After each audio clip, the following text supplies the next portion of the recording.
ഭീമ,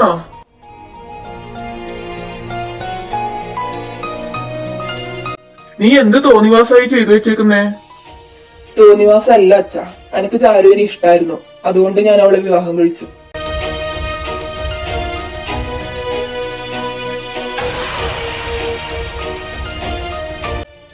അപ്പോ നിന്നെ ഇത്ര നാളും വളർത്തി വലുതാക്കിയ നമ്മളൊക്കെ എന്താ പൊട്ടന്മാരാണോ? നിങ്ങൾക്കല്ലേ ഞാൻ പെണ്ണ് കെട്ടാത്തതിന് ഇത്രയും നാള് പ്രശ്നം ഉണ്ടായത്, എന്നിട്ട് ഇപ്പൊ പെണ്ണ് കെട്ടിക്കൊണ്ടുവന്നപ്പോ എന്നെ ചോദ്യം ചെയ്യുന്നോ? നിന്നോട് ആരും അല്ലാതെ കെട്ടിക്കൊണ്ട് വരാനല്ല ഞങ്ങളൊക്കെ നിന്നെ നിർബന്ധിച്ചത്. അന്തസ്സായിട്ട് എല്ലാവരുടെ മുമ്പിൽ വെച്ച് മനോഹരമായിട്ട് നടത്താനായിരുന്നു. ഇതിപ്പോ നിന്റെ വിവാഹം കഴിഞ്ഞെന്ന് നാട്ടുകാർ പറഞ്ഞല്ലേ ഭീമ ഞങ്ങളൊക്കെ അറിഞ്ഞത്. നിനക്ക് ഇങ്ങനെ ഒരു ഇഷ്ടമുണ്ടെങ്കിൽ ഞങ്ങളെ സമ്മതിക്കില്ലെന്ന് കരുതിയിട്ടാണോ ഭീമ നീ ഇങ്ങനെ ഇടിപിടി എന്നുള്ളൊരു വിവാഹം കഴിച്ചത്? എന്താ നിന്റെ നാവിറങ്ങിപ്പോയോ? നമ്മളെയൊക്കെ നാട്ടുകാരുടെ മുമ്പിൽ വെച്ച് നാണം കെടുത്താനായാണോ നീ ഇങ്ങനെ ഒരു പ്രവൃത്തി ചെയ്തത്? അല്ല, ഈ കുട്ടിയുടെ അമ്മയല്ലേ ഈന്റെ അടുക്ക് മരിച്ചത്, മറ്റേ പടിഞ്ഞാറ്റ് പാർവതി? ചാരു ആ വീട്ടിൽ ഒറ്റക്കായി പോയോണ്ടാണ് ഞാൻ ഇത്ര തിടുക്കത്തിൽ വിവാഹം കഴിച്ചത്. കഴിഞ്ഞതെല്ലാം കഴിഞ്ഞു. മാലതി, നീ രണ്ടുപേരെയും അകത്തേക്ക് വിളിക്ക്. ഇതിപ്പോ നിലവിളക്കെടുത്ത് സ്വീകരിക്കാനൊന്നും കഴിയില്ലല്ലോ, പോലെയായിരിക്കില്ലേ. നീ അവളുടെ കൈ പിടിച്ച് അകത്തേക്ക് കയറിക്കോ ഭീമ.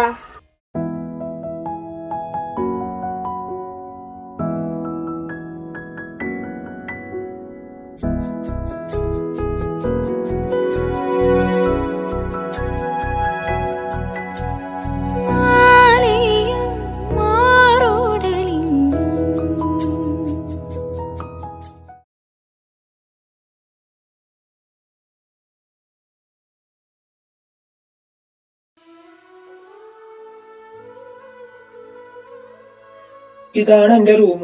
തന്റെ ഡ്രസ്സൊന്നും ഇങ്ങോട്ട് എടുത്തിട്ടില്ലല്ലോ. ഞാനത് എടുത്തോണ്ട് വരാം എന്നാല്. ഭീമ,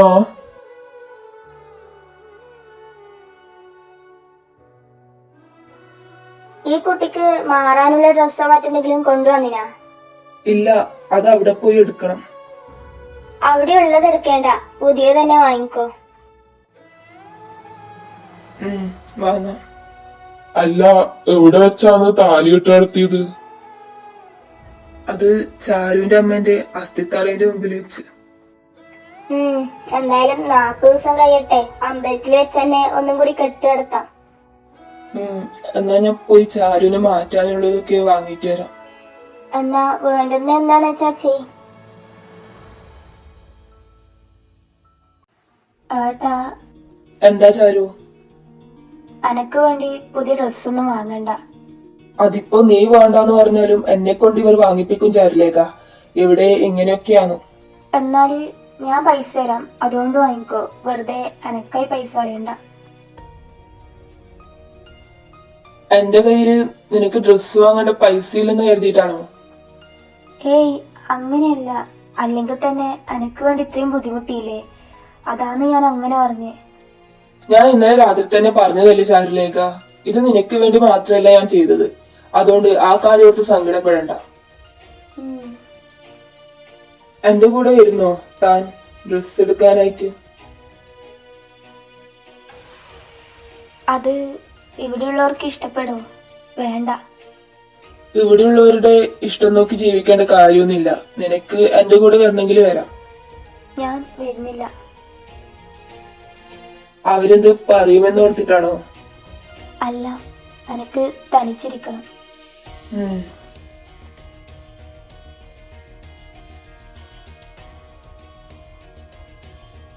ഞാൻ ചെയ്തത് തെറ്റാണോ കണ്ണ? ഞാൻ സ്വാർത്ഥിയായിപ്പോയോ? എന്റെ പേരിൽ ഇനി ഈ കുടുംബത്തിന് ചീത്തപ്പേര് വരുമോ?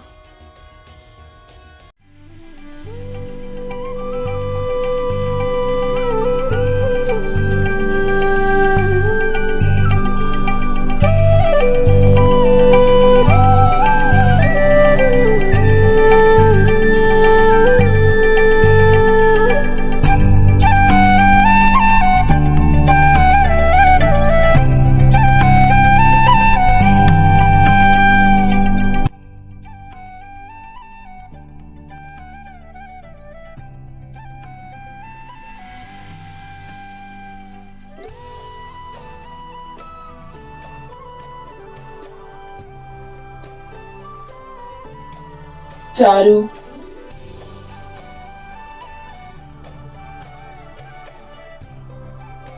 രാവിലെ ഒന്നും കഴിച്ചില്ലല്ലോ. ഇതാ, ഇത് കഴിച്ചേക്ക്.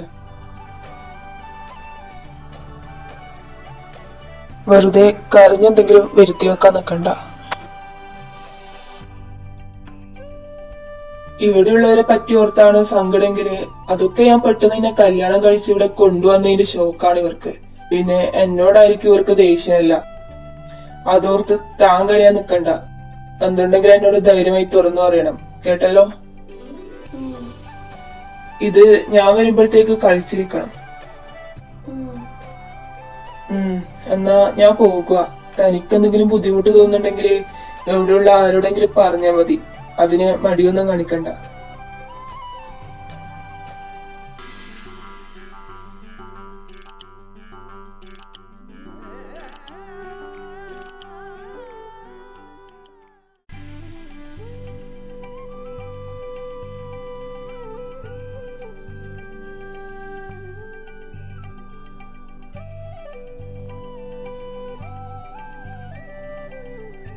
ദേ, ഇന്ന് കല്യാണം കഴിഞ്ഞേ ഉള്ളൂ. ആരുടെ? ഭീമന്റെയോ? ആനേ, നീ അറിഞ്ഞില്ലേ? ഇല്ല. ആ, രജിസ്റ്റർ മാരേജ് ആയിരുന്നു. കഴിഞ്ഞ ദിവസം മരിച്ച പാറിച്ചില്ലേ, ആരുടെ മോളാന്ന്? ആ കൊച്ചോ? കൊമ്പത്ത് കയറിയാണല്ലോ പിടിച്ചേക്കുന്നേ. പെണ്ണ് ആള് കൊള്ളാലോ.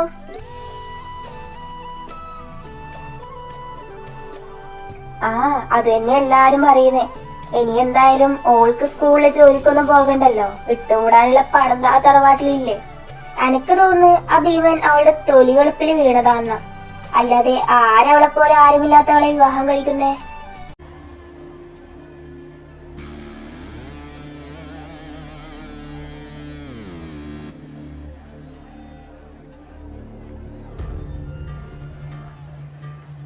ദേ, ചാലുവിനെ പറ്റിയോ എന്റെ കുടുംബത്തെ പറ്റിയോ വേണ്ടാന്ന് ഞാൻ പറഞ്ഞാൽ എന്റെ കൈ അടങ്ങിയിരിക്കുന്നു കരുതണ്ട.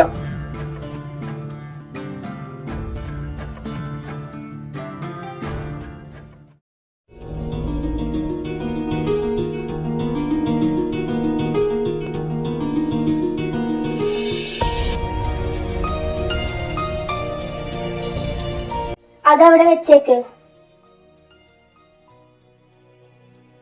അത് ഞാൻ കഴുകിക്കോളാം. നിനക്കെന്താ വിക്കുണ്ടോ? മുത്തപ്പ, എന്റെ മോനൊരു വിക്കുള്ള പെങ്കുച്ചിനെയാണോ കെട്ടിക്കൊണ്ടു വന്നേ? ഏയ്, എനക്ക് വിക്കൊന്നുമില്ല. ഞാൻ തന്നെ കഴുകി വെച്ചോട്ടെ? വേണ്ട, കേറി വന്നപാടെ അടുക്കളയിൽ കയറ്റിയൊന്നും വേണ്ട. നീ പോയേ.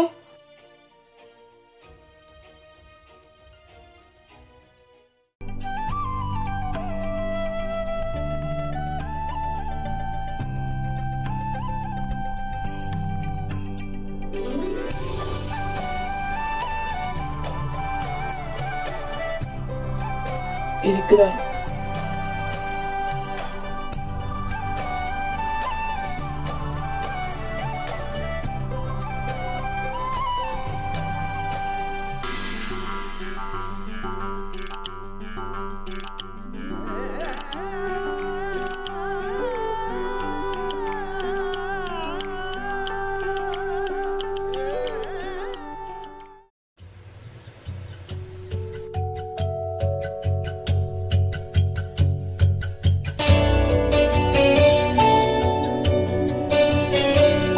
താനിവിടെ കംഫർട്ടബിൾ ആണോ? അല്ലെന്നറിയാം. പെട്ടെന്നൊരു ദിവസം നിന്നെ ഇവിടെ ഞാൻ കെട്ടിക്കൊണ്ടു വന്നതിന്റെ അകൽച്ചയാന്ന് കാണിക്കുന്നേ. കുറച്ചു ദിവസം എന്തായാലും ഇങ്ങനെ ഉണ്ടാകും. എനിക്ക് മനസ്സിലാകും. താനെന്നാ ബെഡിൽ കിടന്നോ, ഞാൻ ഈ സോഫയിൽ കിടന്നോളാം.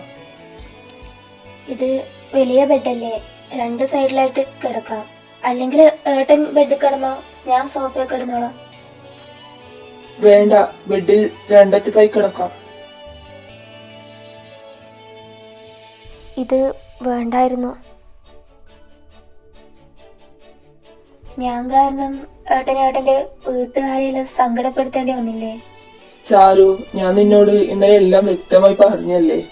ഇവിടെയുള്ളവരുടെ പെരുമാറ്റം നീ നോക്കേണ്ടതെന്ന്. അവരിങ്ങനെയാണ്, ആദ്യത്തെ കുറച്ചു ദിവസം മാത്രമേ കാണൂ ഇതൊക്കെ. എനിക്ക് ഒറ്റക്കവിടുത്ത പേടിയായോണ്ടാ ഞാൻ എല്ലാവർക്കും ഒരു ഭാരാക്കും. എനിക്ക് വേണ്ടി. ചാരു, നീ അതിനെപ്പറ്റിയൊന്നും ഓർത്ത് സങ്കടപ്പെടാതെ. നിനക്ക് വേണ്ടി മാത്രല്ല ഞാൻ ഇത് ചെയ്തത്. അത് ഞാൻ നിന്നോട് ഇന്നലെ പറഞ്ഞത് തന്നെയല്ലേ. ഇനി നിനക്ക് ഇവിടെ നിന്ന് എന്തെങ്കിലും ബുദ്ധിമുട്ട് വല്ലതും തോന്നുന്നുണ്ടെങ്കിൽ പറഞ്ഞാ മതി. ഇങ്ങനെ ഓരോന്നോർത്ത് കരയാൻ നിന്നാൽ അതിന് മാത്രം നേരം കാണും. ചാരു, ഞാൻ നിന്നെ വിഷമിപ്പിക്കാൻ പറഞ്ഞതല്ല. കുറച്ച് ധൈര്യത്തോടെ നിന്ന് എല്ലാം നേരിടാൻ പഠിക്കണം.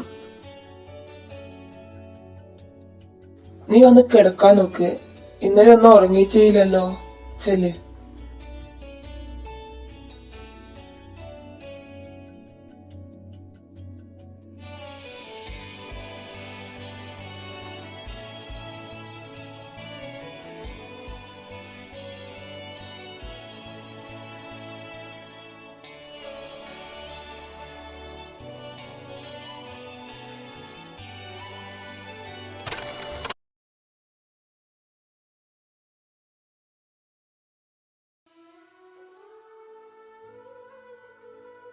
ഞാൻ നിന്നെ കല്യാണം കഴിച്ചോട്ടെ? നിന്നെ സേഫ് ആക്കാൻ വേണ്ടിയിട്ടാണ് ഞാൻ അങ്ങനെ ചോദിച്ചത്. നീ ഇങ്ങനെ മിണ്ടാതെ നിന്നാൽ എങ്ങനെയാ? കല്യാണം വേണ്ട. എന്നാ കല്യാണം വേണ്ട. പക്ഷേ എനക്ക് നിന്നെ സുരക്ഷിതായ ഒരിടത്ത് എത്തിക്കണം. ഏട്ടൻ എന്നെ പറ്റി ഓർത്ത് വിഷമിക്കണ്ട. ഞാൻ എങ്ങനെയെങ്കിലും ഇവിടെ കഴിഞ്ഞോളാം. ഞാൻ നേരത്തെ പറഞ്ഞല്ലോ ചാരുലേഖ, എനക്ക് നിന്നെ ഇവിടെ ഒറ്റക്കാക്കി പോകാൻ കഴിയില്ല. ഞാൻ നിന്നെ കല്യാണം കഴിച്ചോട്ടെ എന്ന് ചോദിച്ചത് എനക്ക് നിന്നോട് പ്രണയം തോന്നിയിട്ടൊന്നല്ല. നീ എന്റെ വീട്ടിലാണെങ്കിൽ സേഫ് ആകുമല്ലോ എന്ന് ഓർത്തിട്ടാണ്. എനക്കൊന്നും വേണ്ട. ഏട്ടൻ എന്നെ അവരുടെ കയ്യിൽ നിന്ന് രക്ഷിച്ചല്ലോ, അത് തന്നെ ധാരാളം. നീ എന്നെ കല്യാണം കഴിക്കണ്ട. ഞാൻ എന്നു രാത്രി ഇവിടെ വന്ന് എനിക്ക് കാവലിരിക്കാം. മതിയോ?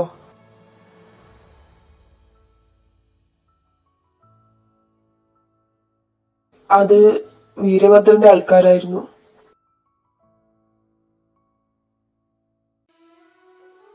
എനക്കറിയാം.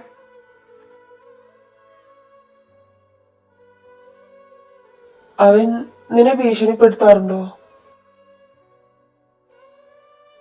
വീരഭദ്രൻ എന്തിനാണ് നിന്നെ ശല്യം ചെയ്യുന്നത് എന്ന് ഞാൻ ചോദിക്കുന്നില്ല.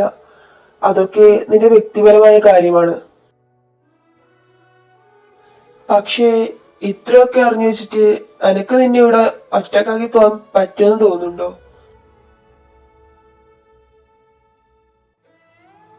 അവന്റെ സ്വഭാവം ഈ നാട്ടിലെ പൂച്ചക്കുഞ്ഞിനെ പോലും അറിയാം. എല്ലാം അറിഞ്ഞു വെച്ചിട്ടാണോ നീ?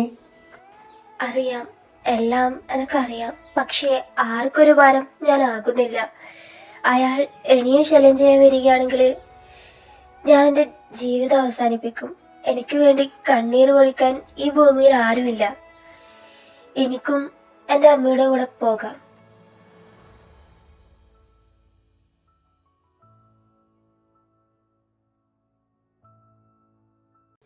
ദയ, എനക്കങ്ങ് ദേഷ്യം പിടിക്കുന്നുണ്ടേ. ഇത്രയൊക്കെ ആയ സ്ഥിതിക്ക് ഞാൻ നിന്നെ ഇവിടെ ഒറ്റക്കാക്കി പോകില്ല ചാരുലേഖ.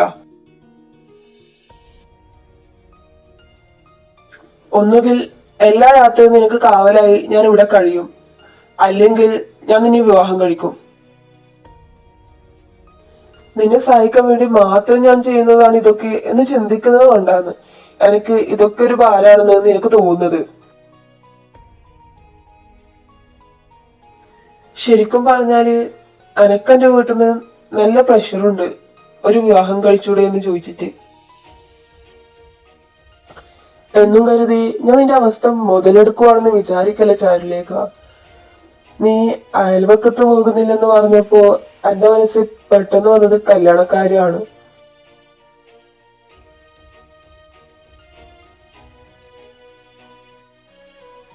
ഏട്ടന്റെ വീട്ടിൽ പ്രശ്നാകില്ലേ?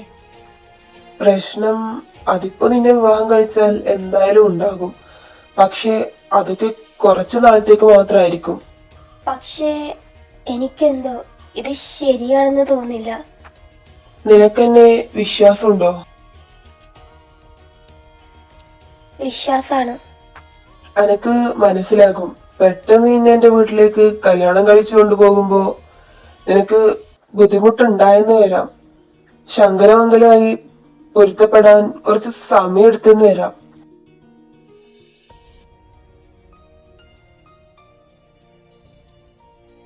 ആടെ വെച്ച് നിനക്ക് എന്ത് ബുദ്ധിമുട്ട് തോന്നിയാലും ധൈര്യമായി എന്നോട് പറഞ്ഞോ, ഞാൻ നോക്കിക്കോളാം കാര്യങ്ങള്.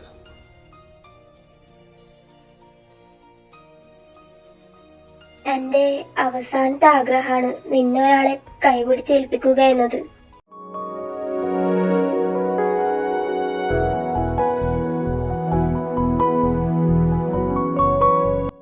എനക്ക് സമ്മതാണ്.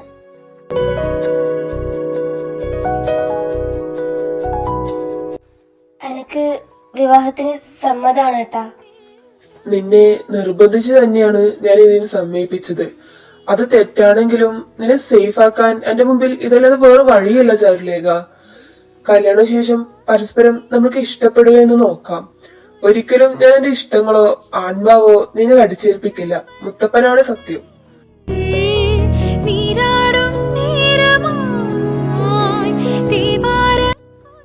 താലികെട്ട് എന്റെ അമ്മയുടെ മുമ്പിൽ വെച്ച് നടത്തോ? നടത്താം. ഞാനെന്നാ ഈ കാര്യങ്ങള് അവന്മാരെ ഫോൺ വിളിച്ചിട്ട് പറയട്ടെ.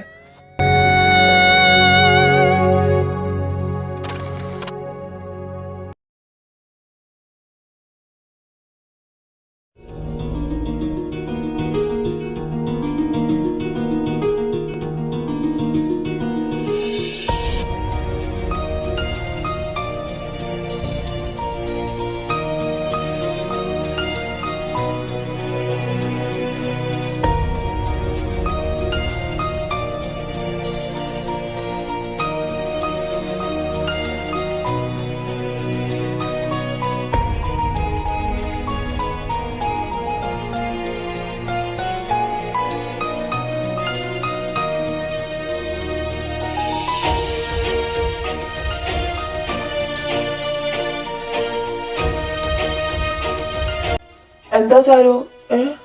എന്താ പറ്റിയേ? അതൊന്നുമില്ല കേട്ടാ, ചെറിയൊരു തലവേദന. നീ എത്ര ദിവസമായി ഉറങ്ങിയിട്ട്? ഞാൻ പാരസെറ്റമോൾ ഉണ്ടോ നോക്കട്ടെ.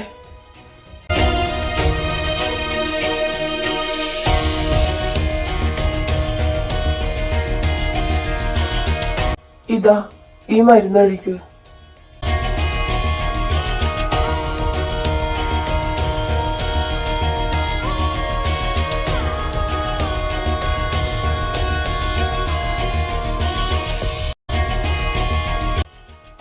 കുറഞ്ഞില്ലേല് നമുക്ക് ഹോസ്പിറ്റലിൽ പോകാം. ഏയ് അത് വേണ്ട, ഇത് കുറച്ച് കഴിഞ്ഞാൽ മാറുമായിരിക്കും.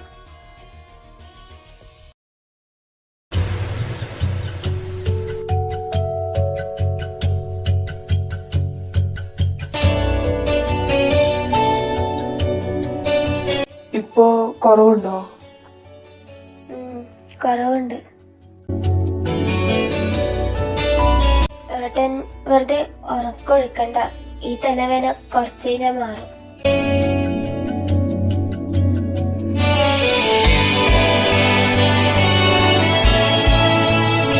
ചാരു, കട്ടൻ കാപ്പി വേണോ? വേണോ? കുടിച്ചാല് തലവേദനക്ക് കുറച്ച് ശമനം കിട്ടും. അത് സാധനങ്ങൾ എവിടെയാന്ന് പറഞ്ഞാ മതി, ഞാൻ ഉണ്ടാക്കിക്കോളാം. ഞാൻ വേണോ വേണ്ടയോ എന്നേ ചോദിച്ചുള്ളൂ. തന്നോട് സ്വയം ഉണ്ടാക്കി കുടിക്കാനല്ല പറഞ്ഞേ. ആരും എനക്ക് വേണ്ടി കഷ്ടപ്പെടുന്നത് കാണുന്നത് എനിക്ക് ഇഷ്ടല്ല.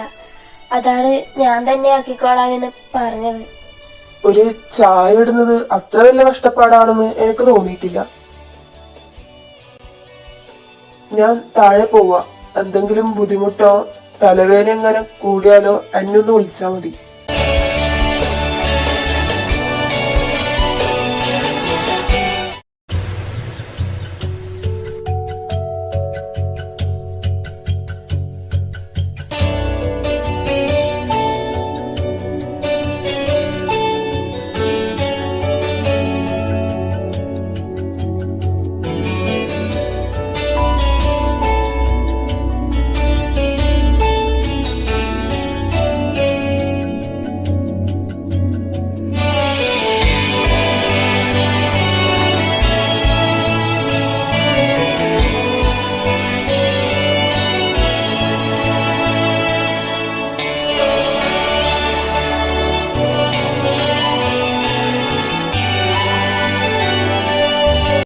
ഇതാ, ഞാൻ കുറച്ച് തടിച്ചായിരുന്നു.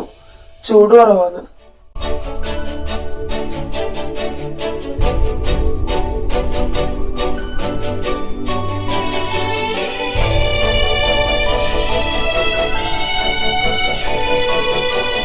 ഇപ്പോൾ എങ്ങനെയുണ്ട്? ഭേദമുണ്ട്. എന്നാ കിടന്നോ. ഉറങ്ങാൻ പറ്റുമോ നോക്ക്. തലവേദന മാറിച്ചില്ലെങ്കിൽ ആശുപത്രി പോകാം.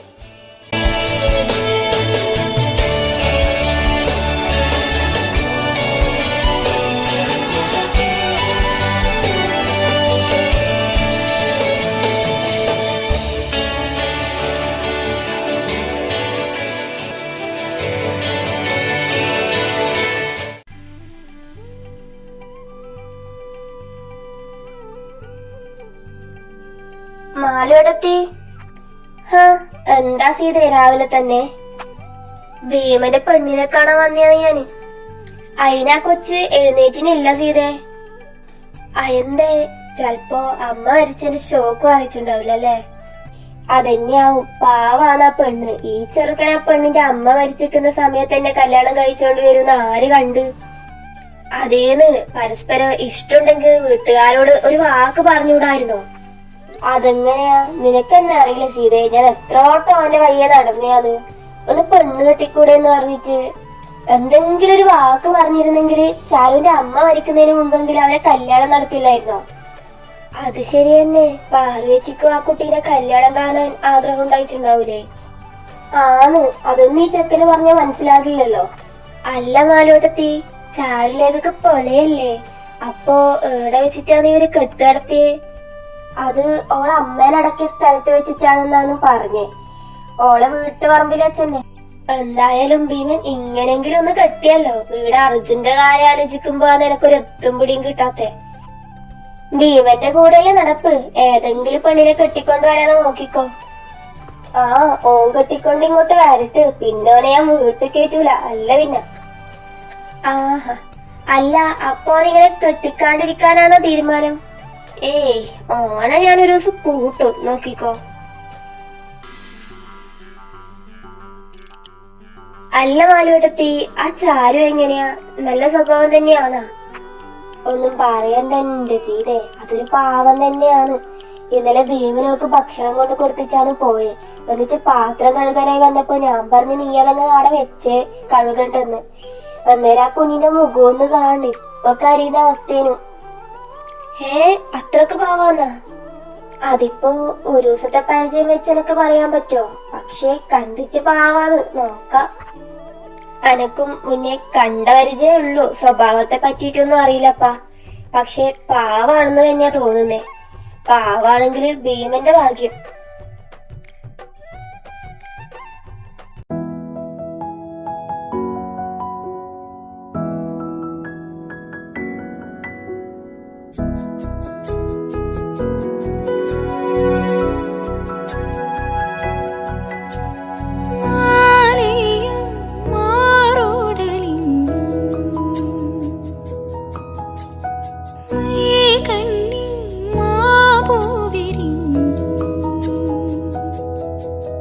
മഞ്ഞിൽ കുതിർന്നാടും പൊന്നിന്നാട് ഒന്നൊന്നായഴിഞ്ഞു നിന്റെ നെഞ്ചിൽ ചിണ്ടു